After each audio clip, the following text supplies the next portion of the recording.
Erika Hayasaki. Monica and Erika Hoffman stand barefoot, side by side near a sign that reads, Twin Studies Center, at California State University at Fullerton.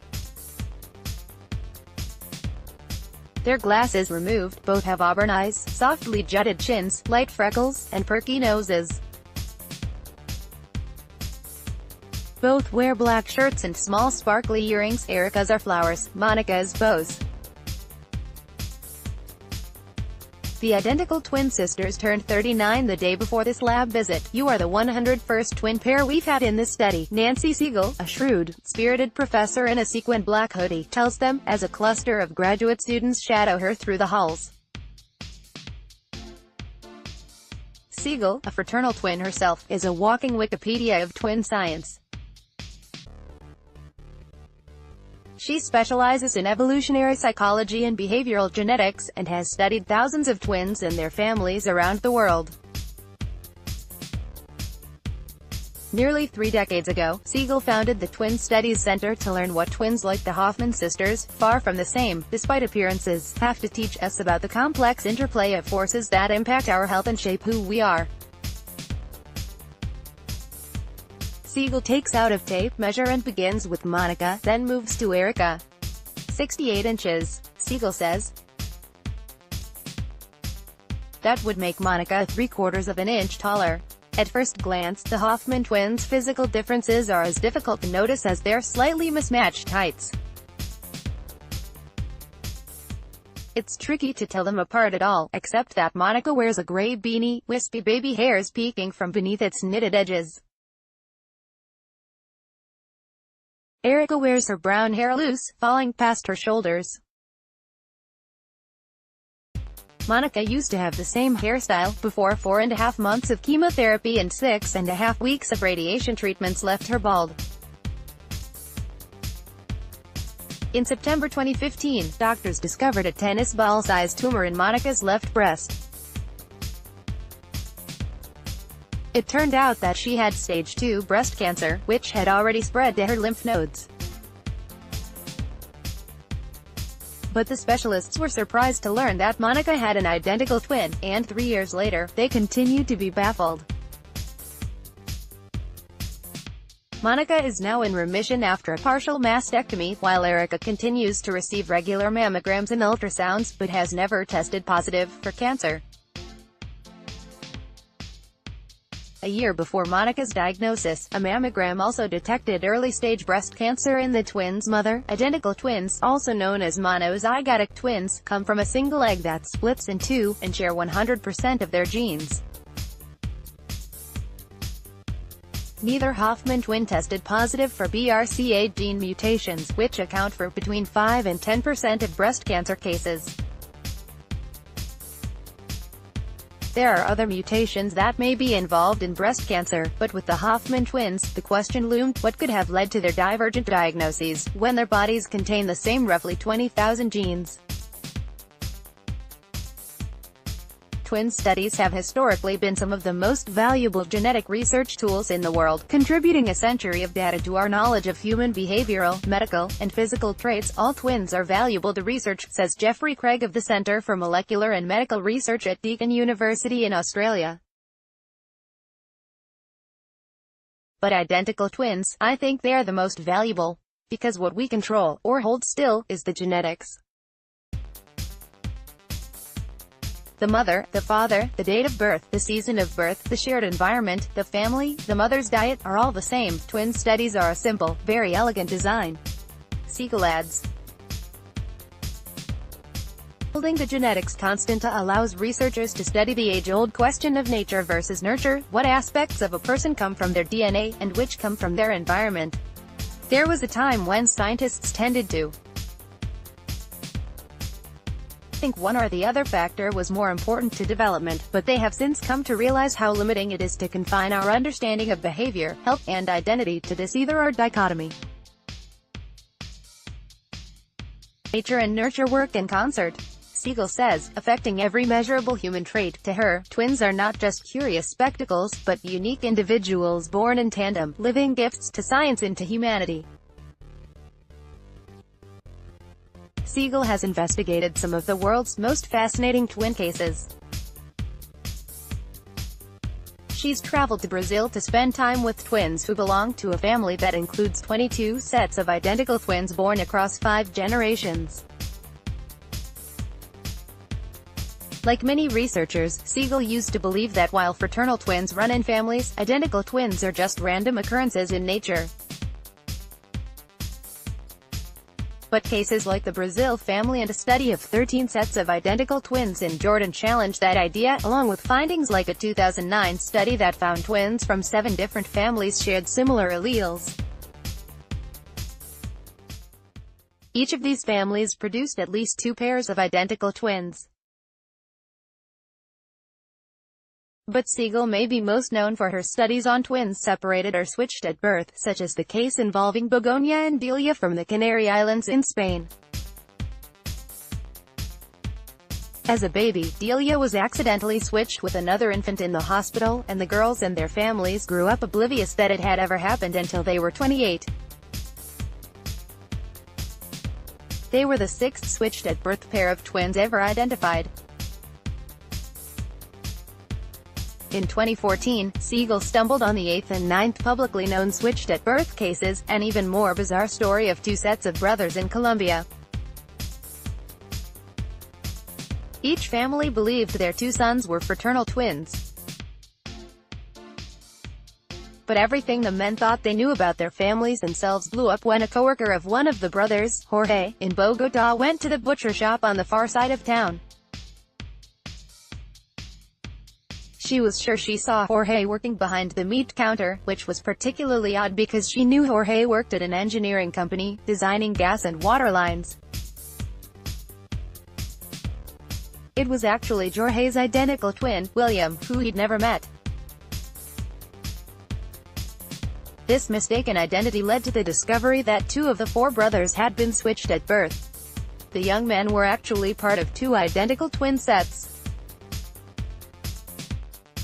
2 of them had been raised in the wrong families altogether, about 150 miles away from their identical brothers. Segal traveled to Colombia to study the 4 young men, and write about their journeys in a new book, Accidental Brothers. The switched at birth twins are exceedingly rare. There are more instances of twins who are separated at birth. Since 1922, there have been 1,894 cases of sets of twins reared apart, according to a study by Segal. Today, there are more documented cases of twins separated at birth and later reunited than ever before, largely because the internet has helped connect these siblings. Segal has studied 150 reared-apart twin pairs, and is currently studying 22 cases, mostly from China, whose one-child policy of the 1970s led to the abandonment of tens of thousands of infants. Over a dozen twin sets from China were adopted since the 1990s, and raised separately. Though all twins, through their similarities and differences, offer insight into the effects of genetics and the environment, twins who were reared apart offer particularly powerful case studies. Nancy Segal in 1979, Jim Springer and Jim Lewis, the Jim twins, were reunited at age 39 after not knowing the other existed. As described in Segal's book on the identical Jim twins, born together, reared apart, both had been adopted and raised by different families in Ohio, just 40 miles apart from each other. Despite their separate upbringings, it turned out that both twins got terrible migraines, bit their nails, smoked Salem cigarettes, drove light blue Chevrolets, did poorly in spelling and math, and had worked at McDonald's and as part-time deputy sheriffs. But the weirdest part was that one of the Jim twins had named his first son James Allen. The other had named his first son James Allen. Both had named their pet dogs Toy, both had also married women named Linda, then they got divorced, and both married women named Betty. Jim twins inspired the Minnesota twins reared apart study, which Segal also worked on from 1982 to 1992. This research once again showed surprising similarities in identical twins' habits, interests, intelligence, and religion despite their separate upbringings. Still, even the Jim twins had differences. For starters, one divorced Betty and married a woman named Sandy, which, as Segal jokes, must have caused worry for the other still married Betty. Even the most strikingly similar identical siblings can also differ in deeper ways. In the 1960s, researchers studied a set of 4 identical sisters known as the Jennain quadruplets, all of whom were diagnosed with schizophrenia at 24. As a graduate student at the University of Chicago, Segal worked on the case one summer at the National Institutes of Mental Health in Bethesda, Maryland. The quad's shared diagnoses might have seemed like a vote for nature over nurture. But it wasn't so simple. The Jennans did have a very abusive, paranoid father. Segal says that the quads were especially remarkable because despite their identical genes, they all showed varying symptoms. One sister, known as Myra in the study, had mild features, and might not have even been diagnosed with schizophrenia had it not been for her 3 sisters whose symptoms ranged in paranoia, hallucinations, catatonia, and incoherence. Genetics obviously played a role, but how the disease manifested within each sister may have been influenced by something else. The reasons why identical twins have differences at all, not just in health outcomes, but temperament, taste, and physical traits, can come down to random chance. But it can also be traced to how each sibling's identical genes are expressed. These microscopic variations can lead to radical differences in a person's health, personality, and even appearance. The study of how this works is known as epigenetics. This research field is often misunderstood. Confusion over gene expression contributed to recent widespread fake news claiming that the identical twin astronauts Mark and Scott Kelly no longer had identical DNA, after Scott's record-length stay on the International Space Station. What actually happened to the astronaut? Some of Scott's genes changed their expression while he was in space, and 7% of those genes didn't return to their pre-flight states months after he came back, as Marina Corin writes in The Atlantic. If 7% of Scott's genetic code changed, as some of the stories suggested, he'd come back an entirely different species. Gene expression would be expected to change as one's body reacts to life in space, a drastically different environment from Earth. But genetic code itself would not. With epigenetics, gene activity reacts in response to various mechanisms at the cellular level. In Greek, the prefix epi means on top of or above.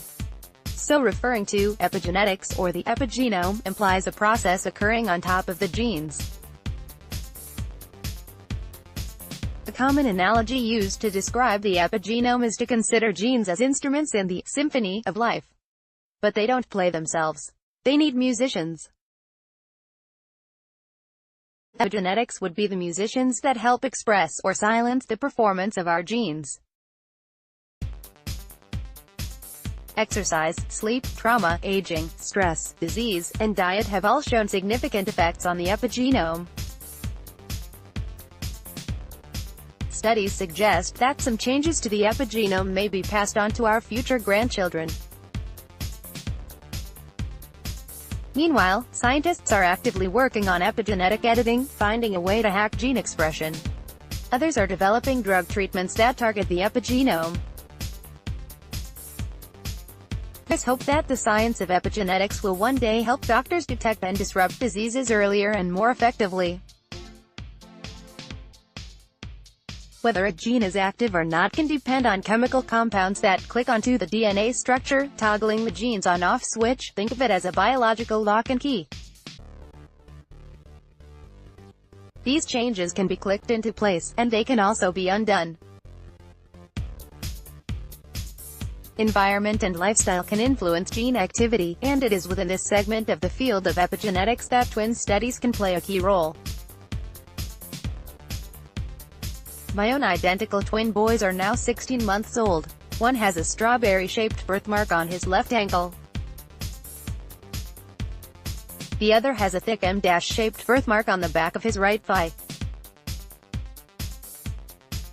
One has a hair whorl that swoops to the right. The other swoops left. Without those defining markers, for the first 6 months of their lives especially, my husband and I might have mixed them up and never straightened out the mistake. It is not as hard to tell my sons apart now, but we often recognize them more based on personality differences than looks. One is adventurous, daring, the first to nosedive off a sofa, the first to fall downstairs. He also crawled, stood, cruised, and walked first. He hollers and cries when we leave the room. Our other boy is an observer.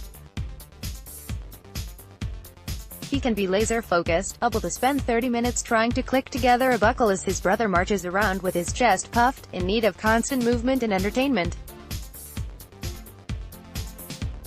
In life, they've shared bottles, diets, sleep schedules, and common colds. In the womb, they shared a placenta, but not umbilical cords. Still, they were starkly different long before most of these experiences, from the instant the doctor sliced me open and yanked them out.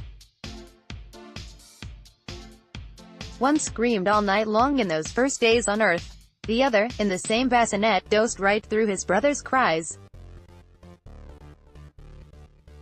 Erika Hayasaki wondered, what the heck then was going on inside my body that may have influenced their different personalities in their first shared year of life? No doctor or scientist can possibly tell us for sure. But the epigenetic changes that can take two identical strands of DNA and turn them into two unique individuals are thought to start in the womb. Some studies of twin newborns have shown that intrauterine and postnatal environments lead to differences in gene expression, and some of these divergent patterns are detectable at birth. These differences may widen as twins grow up. While infant-identical twins can be almost indistinguishable, some can begin to look more unique as they age, though friends and family still confuse adult twins all the time, Segal says, as with the Colombian sets. But Segal studied a pair in which one twin was always heavier growing up. Mom said he always ate more, so there is a subset of twins like that. And adverse prenatal factors can intervene, making identical twins somewhat different in height. The average difference is 2 inches, she says. For some pairs, their different environments change them. One may spend more time in the sun. One may smoke or experience greater stress. All of these things could influence their epigenomes. Twins share many environments, a room, a religion, a family. But for twin researchers, understanding what they call non-shared environments is of special significance. In life, a non-shared environment could be a college course, a great teacher, a trauma, says Segal. Say one twin took an exotic trip around the world, or one twin had a terrible disease, or won the lottery, or had an accident. It's those unshared experiences that affect behavior. In the womb, non-shared experiences could be slight differences in placenta size, or in umbilical cords, and the fetus's placement in the womb. If it's a really long cord, the idea is that you need more pressure to actually get the nutrients and oxygen from mother to baby, says Craig, of Deakin University, who believes this is one area of research that is understudied but potentially very important. There are some twins in Brazil, where one twin has microcephaly due to the Zika virus infection and the other not, he adds. And you'd really think, hold on a minute, how does that happen if the mother gets infected? Why does only one twin get infected? As a recent study on twins exposed to Zika in pregnancy suggested, infection risk could be related to epigenetic mechanisms. In 2015, Segal collected cheek swab samples from the Colombian twins doubly switched at birth, and sent them to Craig's lab for an epigenetic analysis. This was the first published epigenetic comparison of identical twins raised apart.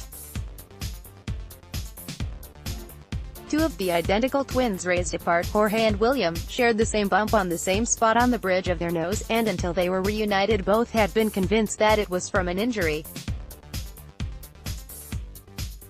They also both preferred only eating the drumsticks of chicken, but one wore glasses and the other did not. The other identical pair, Carlos and Wilbur, had both been smokers, and both had a speech impediment. Carlos's was corrected but Wilbur's was not. Segal also noticed that Wilbur is more strongly right-handed than Carlos, who borders in ambidexterity. The identical, reared-apart Colombian twins doubly switched at birth. Nancy Segal, two of the young men grew up in the city of Bogotá, where they had access to strong educational resources and were working toward graduate degrees when Segal met them.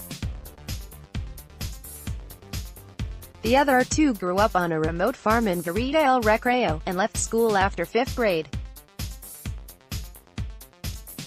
The Colombian twins really made me think hard about the environment, Segal says.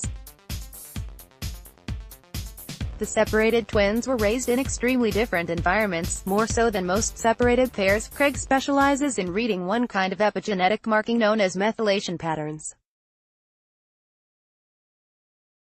With the Colombian twins, it turned out that one identical pair was still epigenetically similar, despite being raised apart. But with the other pair, the epigenome of one brother raised in the city seemed to differ significantly from his identical twin raised in the country. This could be because of genes affected by ultraviolet rays, radiation, or pesticides, factors that may have differed from city to country, Craig and Segal hypothesized in their study, published in December 2016. But it's unclear why these twins diverged so greatly while the other pair, who also grew up in these different environments, had such similar epigenomes. One possibility is that epigenetic changes could have been triggered long before the twins were separated. What happens if one had a big placenta, and other had a small one? Or a thin umbilical cord, and the other had a fat one? Craig asks. There is also, as Craig and other researchers emphasize, happenstance. There are spontaneous, unpredictable variations between all cells, and all people, including identical twins. For twins raised together in similar settings who share the same genetic profiles, it isn't surprising that one's illness could befall the other, like identical twin girls diagnosed with a rare leukemia at 3 months old, or identical twin brothers who each received an ALS diagnosis within weeks of each other, or the tragic story of identical teen boys who developed a deadly form of liver cirrhosis last year. One survived and his twin did not, but by comparing differing gene expressions in identical twins, researchers are beginning to understand a variety of conditions. Rare pairs like the Hoffman sisters with discordant diagnoses, in which one has a disease, but the other does not, may help physicians determine risk factors for diabetes, autism, schizophrenia, cerebral palsy, thyroid disease, and ALS. Manuel S. Fullert, the director of the Cancer Epigenetics and Biology program at the Belvige Biomedical Research Institute in Barcelona, led one of the earliest efforts to identify differences in gene expression, portraits, of monozygotic twins. We saw that different lifestyles were able to create divergent epigenomes, Fullert says, and the changes grew more contrasting in the twins as they aged. Fuller's lab then set out to look for epigenetic markers of cancer risk. They studied twin pairs with discordant breast cancer diagnoses, and found that epigenetic changes signaling higher breast cancer risk could be detected in the sick twins several years before doctors would be able to make an actual clinical diagnosis. The sample had been previously studied before the diagnosis, which allowed Fullert to look at their epigenomes over time. These changes can be detected by a biopsy of the breast. Sometimes the epigenetic defects can also be observed in DNA circulating in the blood. Stiller says. Nowadays it is widely accepted that, in all human disorders there is a genetic and epigenetic component. The number of academic papers in the field of epigenetics has exploded since 2000, which has also led to hyped-up promises and overblown results. It is a relatively new field, with some problematic studies, says Andrew Feinberg, who directs the Johns Hopkins Institute for Basic Biomedical Sciences.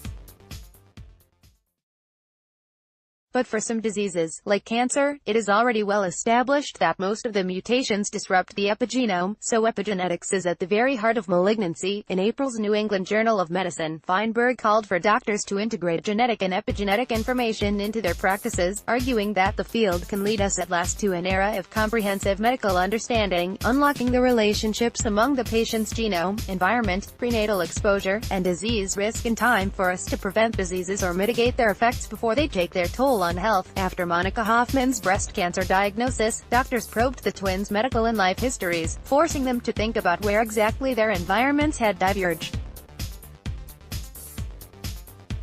When Erika and Monica were newborns, the only way their mom could tell her babies apart was by a freckle on Monica's lip. But sleep-deprived or in the dark of night, it was impossible to keep her kids straight. My mom was so tired that she still couldn't remember who she fed, who she bathed, who she burped, Erika says. She would just cry. So our grandparents came over. They put my mom to bed. They washed both of us. They fed both of us, and they painted Monica's toenails. The red toenails kept the confusion to a minimum at home. At school, classmates called Monica and Erika the Twin Towers.